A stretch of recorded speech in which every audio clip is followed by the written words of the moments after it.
Hello friend, welcome to our channel MCQ study box. Daily current অ্যাফেয়ার্সের একটা class নিয়ে এসেছি। আজকের ভিডিওতে আমরা দেখে নেব 7 থেকে 9 এপ্রিল 2024-এর গুরুত্বপূর্ণ কারেন্ট অ্যাফেয়ার্স। ভিডিওটা শুরু করবার আগে একটা ইনফরমেশন তোমাদেরকে দিয়ে দিই। প্রত্যেক দিন সন্ধ্যে 7টা থেকে 9টার মধ্যে একটা সাবজেক্ট ওয়াইজ ক্লাস কিন্তু তোমরা পেয়ে যাবে। এই ক্লাসগুলো ডিটেলসে পড়ানো হবে এবং ক্লাসগুলো পিএসসি ক্লার্কশিপ, মিসলেনিয়াস, WBCS-এর মতন এক্সামে তোমাদের সাহায্য করবে। তাই তোমাদের কাছে একটাই অনুরোধ, চ্যানেলটাকে সাবস্ক্রাইব করে চ্যানেলটার পাশে থাকো। একটা সাবস্ক্রাইব করতে কোনো পয়সা লাগে না, কিন্তু সেটা ভালো ভালো ভিডিও বানাতে অনেকটাই মোটিভেট করে। তো আজকের ভিডিও শুরু করা যাক। 1 নম্বরটা দেখো, সম্প্রতি কোন রাজ্যের কাথিয়া গম জিআই ট্যাগ পেয়েছে? অ্যান্সার হবে উত্তরপ্রদেশ। উত্তরপ্রদেশের কাথিয়া গম সম্প্রতি জিআই ট্যাগ পেয়েছে।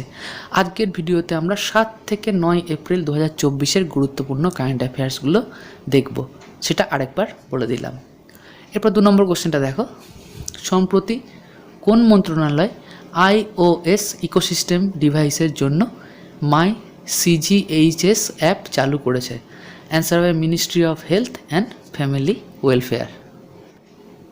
যেহেতু ইকোসিস্টেমের জন্য ডিভাইস, তাই ministry of health and family welfare, এটা মনে রাখতে তোমাদের সুবিধা হবে।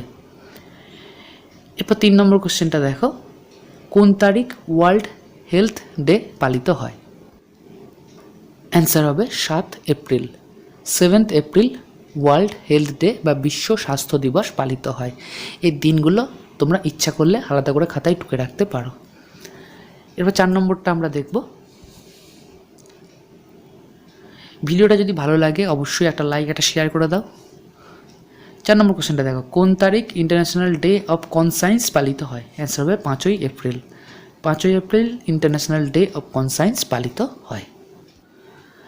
প্রতিদিন সন্ধ্যে 7টা থেকে 9টার মধ্যে কিন্তু একবার আমার চ্যানেলটা ফলো করো। প্রত্যেক দিন সন্ধ্যে 7টার পরে সাবজেক্ট ওয়াইজ একটা ক্লাস কিন্তু তোমরা পেয়ে যাবে।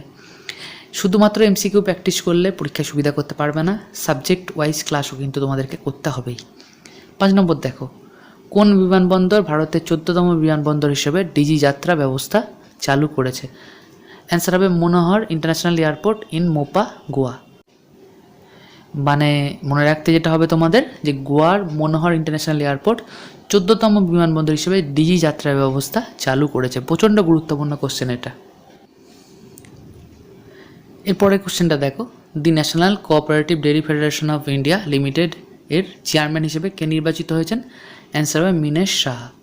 মিনেশ Shah the national cooperative dairy federation of India limited, যেটা NCDFI নামে পরিচিত, তার চেয়ারম্যান হিসেবে নির্বাচিত হয়েছেন।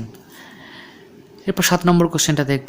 বারবার যেটা বলছি, ভিডিওটা যদি ভালো লাগে একটা লাইক এবং একটা শেয়ার করে দাও। ভিডিওগুলো বানাতে অনেকটাই পরিশ্রম হয়, এগুলো আমাকে অনেকটাই মোটিভেট করে।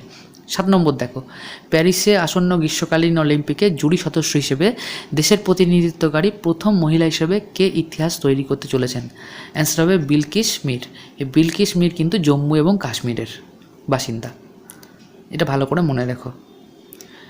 এরপর 8 নম্বর কোশ্চেনটা আমরা দেখব, কোন তারিখে international day of sport for development and piece পালিত হয়? অ্যান্সার হবে 6ই এপ্রিল। এটা প্রচণ্ড গুরুত্বপূর্ণ কোশ্চেন। এর আগে এই ভিডিওতে গুরুত্বপূর্ণ ডে হিসেবে 7th এপ্রিলটা তোমরা পেয়েছ। 7th এপ্রিল বা 7 এপ্রিল বিশ্ব স্বাস্থ্য দিবস পালিত হয়, সেটা কিন্তু অবশ্যই মনে রাখো, বিভিন্ন এক্সামে আসে। তো আজকের ভিডিও এ পর্যন্তই। ভিডিওটা ভালো লেগে থাকলে অবশ্যই ভিডিওটাকে একটা লাইক একটা শেয়ার করে দাও এবং চ্যানেলটাকে সাবস্ক্রাইব করে দাও। প্রত্যেক দিন সাবজেক্ট ওয়াইজ ক্লাস সন্ধ্যে 7টা থেকে 9টার মধ্যে এই চ্যানেলে তোমরা পাবে। তাই চ্যানেলটাকে সাবস্ক্রাইব করলে তার ইনস্ট্যান্ট নোটিফিকেশান কিন্তু তোমরা পেয়ে যাবে। তাই অবশ্যই চ্যানেলটাকে সাবস্ক্রাইব করে নাও। ভালো থেকো, অনেক অনেক পড়াশোনা করো। ভিডিওটা দেখবার জন্য অজস্র ধন্যবাদ।